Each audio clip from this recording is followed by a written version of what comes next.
kesalahan atau manipulasi menghubungi pelanggan yang misal dari telepon atau itu dilakukan untuk memastikan bahwa pencatatan penjualan ini itu sesuai dengan siklus penjualan itu.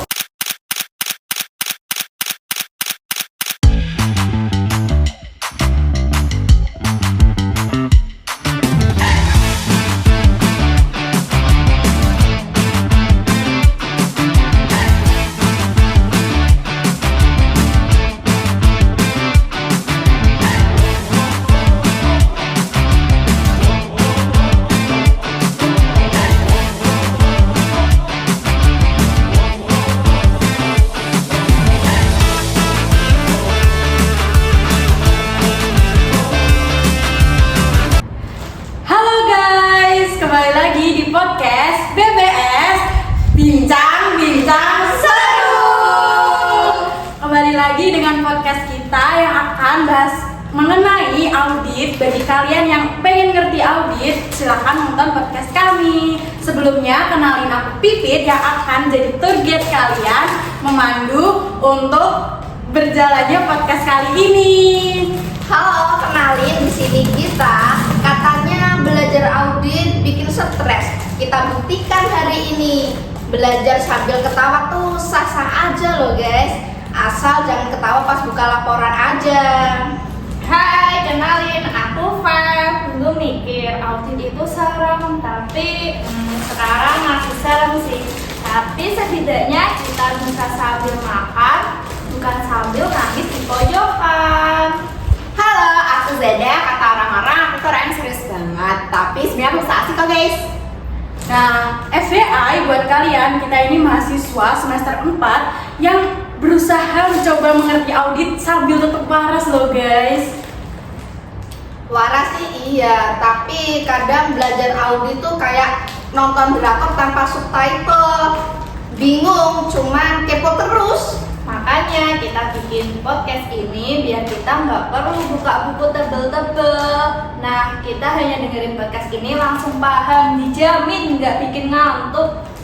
Dan meskipun obrolan kita kali ini tuh santai, kita harus tetap sambil belajar. Jadi topik kita pada hari ini adalah audit siklus penjualan. Siap-siap untuk belajar bersama kita.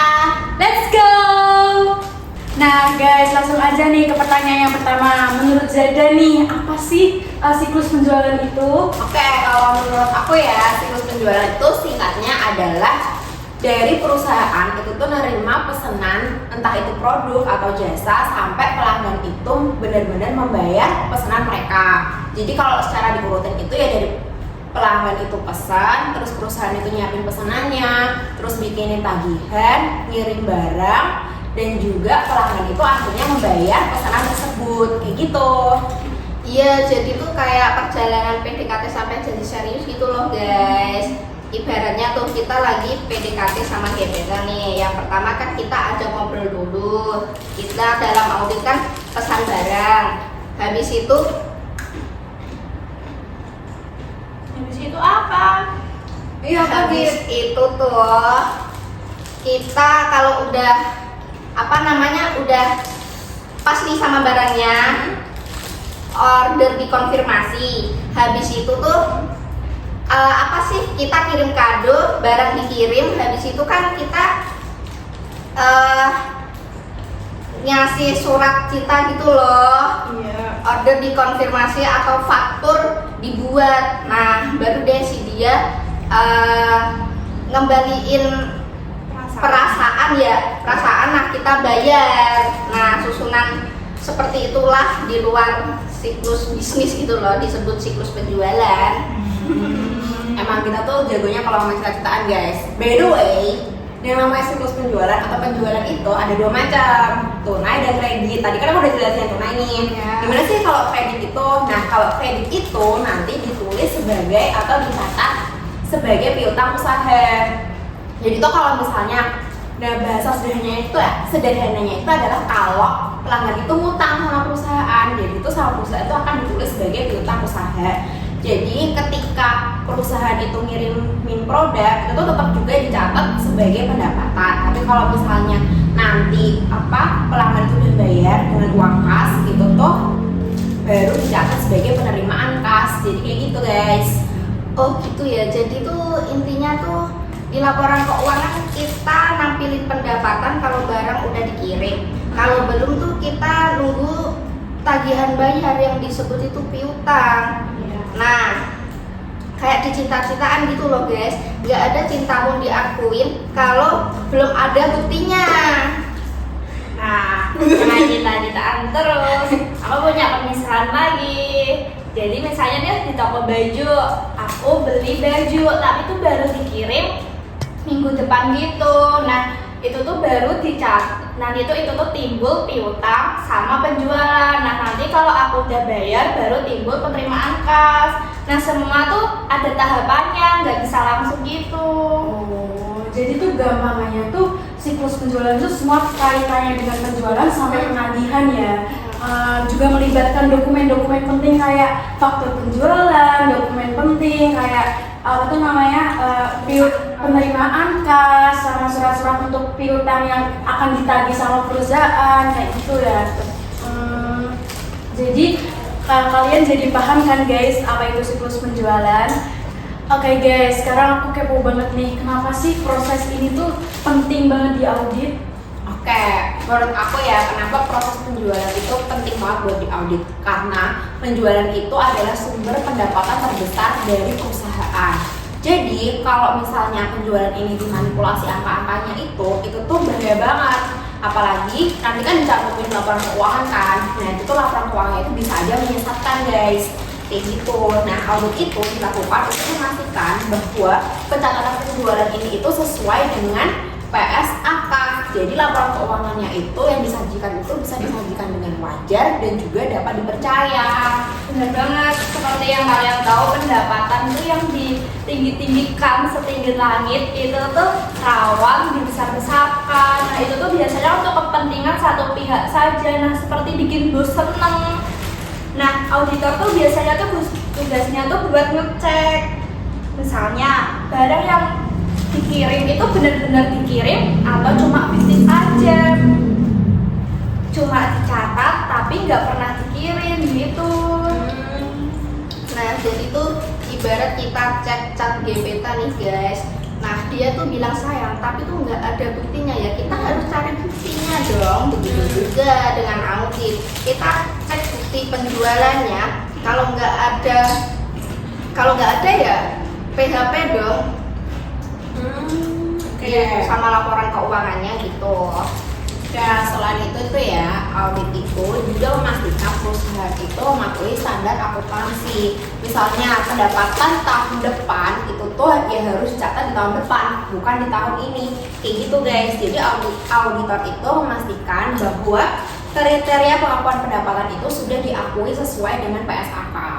Ada lagi nih, audit itu juga menjaga kepercayaan banyak pihak, misalnya investor, pemerintah, bank atau lainnya. Yang semua tuh pengen yakin data keuangannya itu tuh benar atau enggak. Nah, kalau nggak diaudit datanya tuh cuma di tangan pemilik aja, bisa aja dimanipulasi biar kelihatan baik-baik aja. Nah, audit itu tuh bertindak seperti check and balance gitu. Betul, jadi audit siklus penjualan itu bagaikan detektif percintaan. Kita mencari tahu apakah laporan aku sayang kamu alias laporan keuangan Apa? itu loh, itu tuh asli atau ada manis-manis palsu gitu. Kalau sekedar omongan doang tanpa buktinya, kita akan cari buktinya dong supaya semua itu setia pada faktanya gitu. Berarti singkatnya itu audit penjualan tuh kayak kita tuh memastikan gak ada kecurangan, kesalahan yang perusahaan buat untuk memastikan stakeholdernya itu percaya sama mereka ya. Jadi itu dengan begitu tuh perusahaan tuh tetap jujur dan stakeholder tidak mengalami kerugian karena merasa ditipu seperti itu ya. Jadi paham kan guys sekarang apa pentingnya audit penjualan itu? Oke guys, dari pembahasan yang tadi jadi kepo nggak sih gimana sih caranya auditor buat ngecek siklus penjualan itu? dari siapa dulu nih yang mau menyampaikan pendapatnya nih? Aku. Oke. Mungkin step by step ya guys. Jadi tuh step yang pertama adalah auditor tuh harus memahami proses bisnis dari perusahaan itu.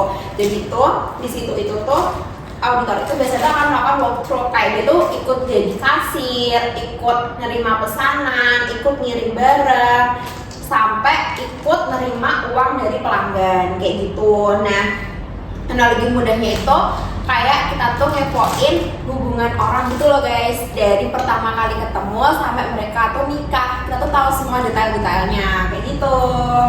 Setelah paham semua prosesnya, auditor itu tuh mengevaluasi pengendalian internalnya. Contohnya, misalnya tuh siapa yang berhak tanda tangan di faktur, siapa yang berhak mendapatkan diskonnya. Kemudian tuh tentang pemisahan tugasnya. Contohnya tuh pencatatan penjualan nggak boleh tuh pegang kas. Nah, kayak hubungan percintaan itu ada aturannya. Kamu yang atur jalan-jalan, aku yang booking tempatnya, jelas dan aman gitu. Oke. Mantap. Kalau soal cinta sarannya tuh harus jujur ya guys. Nah, begitu juga dengan soal pengendalian. Jangan sampai satu orang itu main-main masukin angka. Misal adanya proses verifikasi pembelian nih, sebelum invoice dicetak. Kalau enggak itu kan pasti ada celah gitu loh. Iya sih, bener sih. Kalau udah tahu pengendaliannya tuh juga auditor itu tuh bisa menentukan resiko. Kalau pengendalian internalnya kuat, berarti itu tuh mengurangi transaksi yang akan diuji oleh auditor. Dan kalau pengendaliannya itu lemah, berarti lebih banyak transaksi yang akan diuji oleh auditor. Tapi intinya tuh selanjutnya tuh auditor melakukan uji pengendalian atau test of control. Misalnya nih, cek apakah semua invoice memang sudah dicocokkan dengan pengirimannya. Kalau ketahuan ada yang nggak ngikutin prosedurnya, auditor tuh biasanya tuh tambahan pengujian transaksi secara detail gitu. Kayak uji konsistensi gitu ya? Oke, lanjut. Oke, tahap paling inti itu adalah di bagian pengujian substantif. Nah, di sini tuh auditor tuh ngambil sampel-sampel kan dari perusahaan, ngambil sampel transaksi penjualan dan juga cek bukti yang sebenarnya. Nah, misalnya nih auditor itu pilih invoice tertentu, lalu kan ditelusuri tuh apakah barang itu benar-benar dikirim, terus apakah itu tuh benar-benar sudah diterima pembayaran dari pelanggan atau belum diterima. Nah, kayak gitu tuh guys. Nah, ini tuh disebut dengan vouching. Jadi ini tuh untuk membuktikan data di buku cocok dengan kenyataan. Kalau ada invoice tanpa bukti pengiriman atau tanda tangan penerimaan, nah itu berarti itu ada masalah kayak gitu. Kalau dianalogikan di cinta-cintaan tuh kayak aku dengerin rekaman chat dari pacar aku gitu supaya yakin kalau dia beneran ngajak ketemuan. Kalau chatnya nggak ada, ya artinya tuh acaranya hoax. Jadi auditnya juga gitu, minta rekaman atau dokumen transaksi gitu. Nah, selain itu juga ada konfirmasi piutang nih.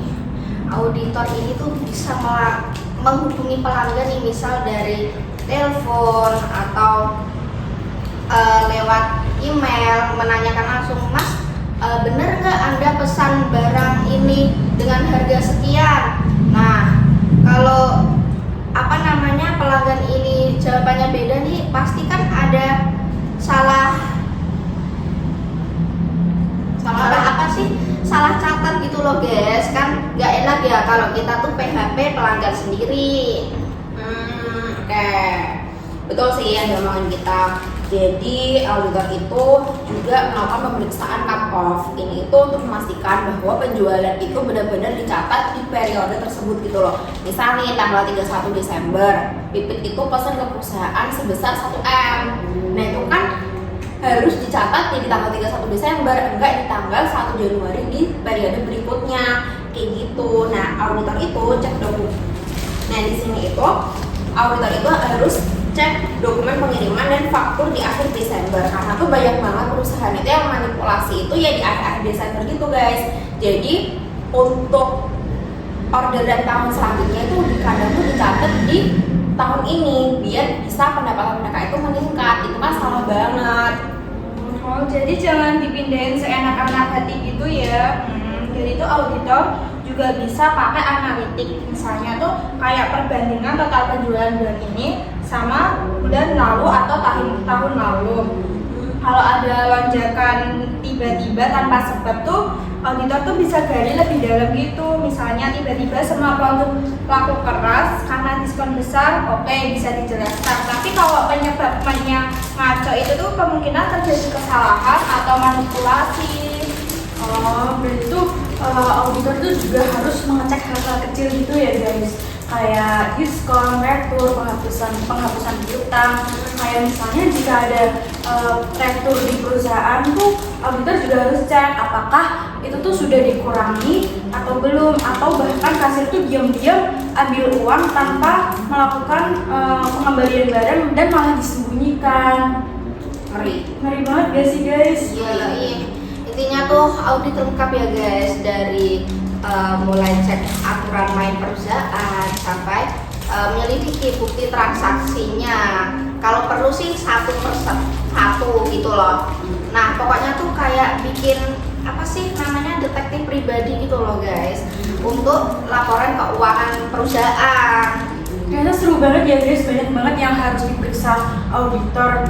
Aku jadi mikir deh kayak jadinya harus kayak kalau kita simulasi itu kayak main detektifan gitu nggak sih? Iya. Seru banget tuh pasti. Oke guys, sekarang kita akan bahas nih kesalahan apa aja sih yang sering terjadi di siklus penjualan kayak gini. Nah menurut aku tuh yang sering tuh kayak pendapatan fiktif gitu, kayak sales ngaku jualan padahal tuh barangnya belum dikirim gitu, biar kelihatan laku. Ibaratnya nih kayak aku sayang kamu, tapi itu tuh cuma iseng aja, cintanya palsu bikin baper. Nah kalau penjualan palsu bikin investor baper. Ih serem banget nih perusahaan kayak gebetan PHP nih gitu loh. Begitupun dengan audit ya guys. Kita cari bukti fisiknya nih, kalau nggak ada barang yang keluar berarti kecurangan dong. Oh, kebalikannya ya, kayak penjualan tidak dicatat. Artinya kan barang sudah dikirim atau pelanggan sudah bayar, tapi perusahaan lupa atau nggak sengaja memasukkan penjualan itu di laporan. Jadinya kan pendapatan terlihat lebih kecil. Ini juga salah guys, kalian nggak boleh meniru kayak gitu. Karena menyalahi aturan itu kelengkapan laporan ibaratnya kita balas chat pacar tapi nggak diakuin, jadinya timeline cinta kacau. Siapa pipit tangannya kacau. Aku mau ngomong. Lalu ada duplikasi pencatatan. Misalnya nih, satu penjualan malah dicatat 2 kali. Auditor pasti mengendus adanya angka ganda gitu. Nah, oke. Selain itu tuh ada cut off error. Misal nih, barang itu loh namanya tuh dikirim tanggal 31 Desember, tapi tuh dicatat pada bulan Januari. Nah, Itu kayak tadi aku bilang nggak sih, itu tuh bisa bikin pendapatan tahun ini tuh jadi anjlok, terus tuh Iya. tiba-tiba tahun depan tuh jadi kayak naik gitu loh. Itu kan kayak investor pasti merasa tertipu. iya, di laporan keuangan jadinya kan kayak nggak urut gitu ya guys ya. Ya, kayak selain itu ya juga ada retur tidak dicatat atau salah catat jumlah. Jadi itu misal dari pelanggan itu udah ngeretur nih, tapi itu dari perusahaan itu tuh nggak dicatat retur dari pelanggan itu.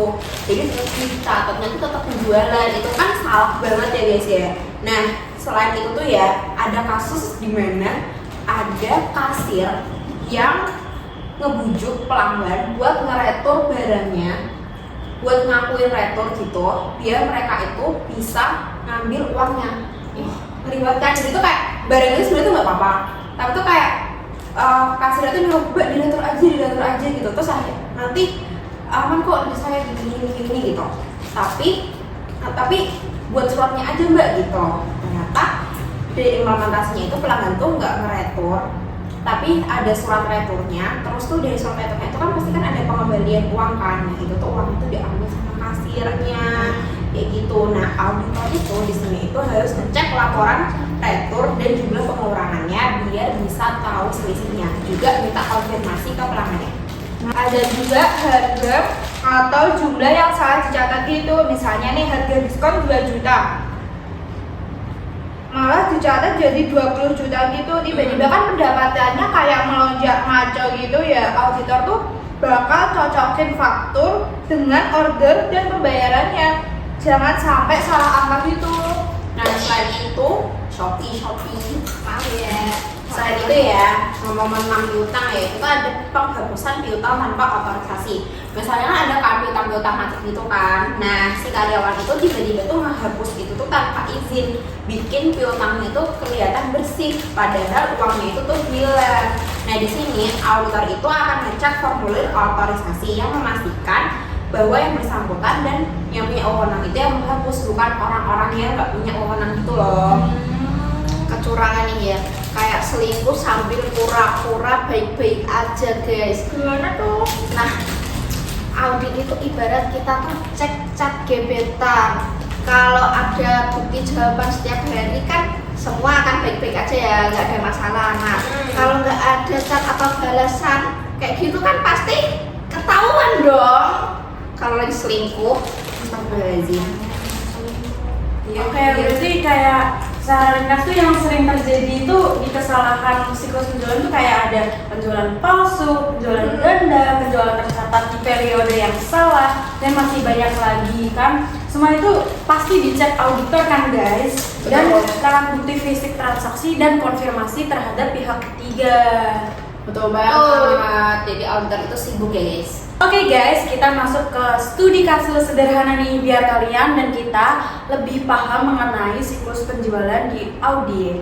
Nah, bayangin aja nih ada perusahaan percetakan brosur yang bernama PT Rapi. Kasusnya kayak gimana sih, Zed? Oke, jadi itu PT Rapi itu ya di bulan Desember tahun 2024 dia itu tuh nyatet penjualannya itu sebesar 100 juta. Yang dimana tuh untuk brosur kan gede banget ya guys ya. Nah itu tuh naik drastis daripada bulan sebelumnya itu cuma 50 juta. Nah di sini auditor itu kan langsung curiga kan. Nah setelah diperiksa itu ternyata 40 jutanya itu barangnya itu belum dikirim dan baru dikirim itu tuh Januari. Jadi PT Rapi ini tuh mencatat pendapatan terlalu dini. Oh itu tuh berarti kayak ngaku jadian padahal nembaknya baru minggu depan ya. Udah heboh duluan gitu ya. Namanya kalau di audit itu pelanggaran cut off. Nah, auditor itu temukan itu tuh karena auditor ngecek di dokumen pengiriman surat jalan. Dan di perusahaan PT Rapi itu nggak ada bukti pengiriman di bulan Desember untuk penjualan 40 juta guys. Jadi perusahaan itu diperingatkan untuk melakukan koreksi laporan keuangan, hapus dulu pendapatan yang fiktif itu. nah kita masuk ke kasus 2 nih ya. Nah, PT Rapi ini mengalami retur seorang klien mengembalikan brosur senilai 5 juta karena ada salah cetak. Seharusnya kan retur dikurangin penjualan ya, tapi karyawan itu lupa, jadi penjualan itu tetap utuh dan PT Rapi kelebihan catat pendapatan. Auditor ini cek retur dan di akun kas pengembaliannya tercatat. Tuh, ketahuan deh kalau ada selisih 5 jutanya. Oke, berarti di situ tuh auditor juga harus menelusuri jurnal retur dan dokumen retur barang nggak sih? Karena kan dengan bukti retur 5 juta itu auditor kan minta jurnal koreksi ya. Nah ini tuh contoh kecil banget tapi itu tuh penting, yaitu tuh jangan sampai transaksi retur itu tuh diabaikan. Ada juga nih kasus lain yang nggak kecil-kecil banget. Nah katanya tuh pegawai PT Rapi itu nyuri uang setoran dari pelanggan. Caranya tuh dia pura-pura catat uang yang sudah dibayar, tapi uangnya malah diambil. Auditor pun dengan hati-hati cek data penjualannya, rekonsiliasi bank, kemudian juga konfirmasi ke pelanggan. Akhirnya ketahuan deh ada catat yang nggak wajar di buku besar. Curang nih ya pegawainya nih, kayak selingkuh di belakang nih, terus ngaku-ngaku satu-satunya. Untung audit ngecek jadi semua terbongkar. Oke, berarti tuh intinya dari studi kasus ini, auditor tuh harus mengandalkan dokumentasi, konfirmasi dari pihak eksternal, customer, melakukan pengecekan surat jalan dan faktur, untuk mengecek semua yang dilaporkan perusahaan itu udah sesuai fakta atau enggak. Oke guys, sebelum kita tutup podcast kita kali ini, kita punya tips and trick buat kalian yang mau belajar audit dari aku. Yang pertama, baca pelan-pelan dan pahami alurnya. Yang kedua, jangan dihafalin tapi dipahami logika. Pahami logika di balik prosedur audit itu sendiri. Yang ketiga adalah ngobrol bersama teman-teman. Jadi dengan ngobrol bersama teman-teman itu tuh bakal lebih membantu kalian untuk memahami materinya. Nah, kita harus cek dokumen, habis itu konfirmasi ke pihak ketiga, habis itu baru percaya. Nah benar, kalau perlu minta invoice-nya sekalian. Nah, intinya pahami alurnya dan juga terus latihan. Seperti kata pepatah, bermain detektif itu seru, apalagi kalau udah pakai logika. Kalau enggak, kalian bayangin seperti first date kalian sama pacar kalian, banyak kecurigaan, gestur pacar kalian curigai, dan tetap santai dan waspada. Jadi siapa tahu kalian jadi jatuh cinta juga sama audit. Oke guys, gitu aja obrolan kita mengenai siklus penjualan audit. Semoga membantu kalian yang mau belajar tentang audit. Iya, meski topiknya serius, tapi semoga nih ya analogi cinta-cintaan kita tuh nggak bikin pusing ya. Yang penting itu bikin ingatan dan ada di hati. Oke, next episode kita bakal bahas topik yang lebih seru lainnya. Jangan lupa dengerin podcast ini terus dan share ke teman-teman kalian. Kalau ada pertanyaan, komen aja ya. Jangan lupa bintang 5. Terima kasih buat kalian yang udah dengerin obrolan kita dari awal sampai akhir. Semoga kalian yang mendengarkan kita paham mengenai siklus penjualan audit. Sampai jumpa di podcast BBS Bincang-Bincang Seru. Hai sobat audit. Jadi mau bareng? Aku belum lihat kita. Let's go. Kemana itu? ambil kita bisa. Yang dipeluk itu. Ya ini di video. Apa? LOVE.